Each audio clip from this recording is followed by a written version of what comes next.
عزتمندو دا وړې خبرې نه دي، دا د یو ډېرې لوی تباهۍ آغاز دی. واورئ چې د دې هر څه نه پس هم ننم یو انسان د تحریک انصاف سپورټ کوي، د الله او د هغه د رسول لعنت دی وي په ده باندې.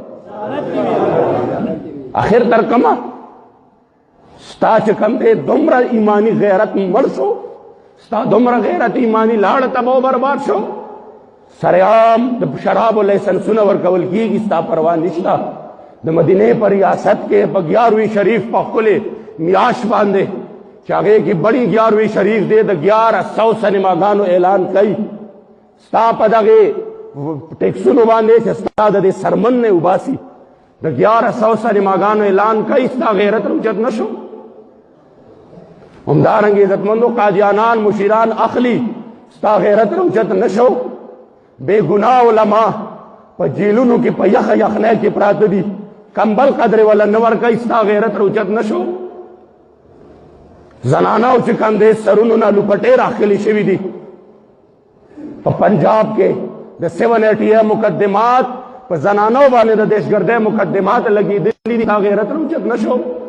د اتیاو کالو بزرگ شیخ الحدیث علامہ یوسف سلطانی شہید رحمت اللہ تعالی علیہ چې د پیشوای اهل سنت پیر محمد افضل قادری دامت برکاتهم تره دی، هغه چې کوم دی څه چلو شو، هغه په جیل کې دننه شهید کړ، ستا غیرت روچت نه شو؟ مغرب ته ځي هلته او په دې فیصله د قادیانانو نه هلته داد اخلي، او ستا د ملک یو وزیر وفاقي وزیر چې تقریر کوي یا خبره بیانوي، نو قادیانانو ته احمدی مسلم وای، د پاکستان د قانون دجیه وړاوي، ستا غیرت روچت نه شو؟ کم طرف ته د پاکستان روان کړی دی؟ نن صرف د مسلمانانو یو आवाज دی کنه د دې خلاف. وګورئ زمونږ ټولې محکمې د 3 ورځو نه په لړزان دي، یو غوبل جوړ دی، د شپې او د ورځې غریبانان په عذاب کړي دي. څه چل دی؟ ولې مسلمانان به دا आवाज نه اوچتوي؟ ستا غیرت بیا هم روچت نه شو؟ کمی خبرې ونه شوې؟ قسم په ذات د خدای که زه درته د هغې چې کوم دی خبرې را یادې کړم، سیکانو دپاره او قادیانانو دپاره باډرې کولاویږي. سخت کال سره په شپږ زره باندې په سوونو زرګونو قادیانان تلي دي خپل قادیان ته، بل طرف ته د حج کوټه یې ستا دپاره په ډبل باندې کړه. د هغې دپاره سهولتونه دي. په حکومت کې دننه د اسرائیلو د تسلیم کېدو خبرې شروع دي. اسرائیلی ته چې کوم دی د اسرائیلو دپاره په لومبني ځل د پاکستان نه ویزه جاري شوې ده، د هغې دپاره خبرې شروع دي. او زمونږ سړی څه وایي؟ اوس په شعر کې وګوره تسبیح ورسره په لاس کې دي، بیا په شعر کې وګوره خپې هم لخپې په مدینه منوره کې روان دی.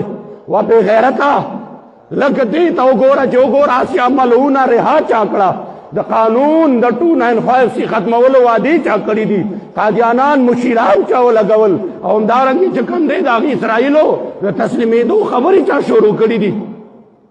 صرف دې ته چې تسبیح ته دومره کمزورې شوې، علما راښکلي شو په کوڅو کې، خو زمونږ وزیر اعظم تسبیح په لاس کې دي. هسې عملونه رها شوه خو تسبیح په لاس کې دي، خپې هم لخپې مدینه منوره کې روان دی. لعنت دې وي په داسې انسان باندې دې وي چې هغه دومره هم نه پوهېږي. ځکه وایم عزتمندو د نن نه پس هر انسان په زړه کې دا موږ له نور ژوند مزه نه راکوي. والله امام مالک فرمایلی دي ما بقاء الامة بعد شتم نبیها. زمونږ مشرانو باندې سختۍ ډېرې. عزتمندو دا وړې خبرې نه دي، دا د یو ډېرې لویې تباهۍ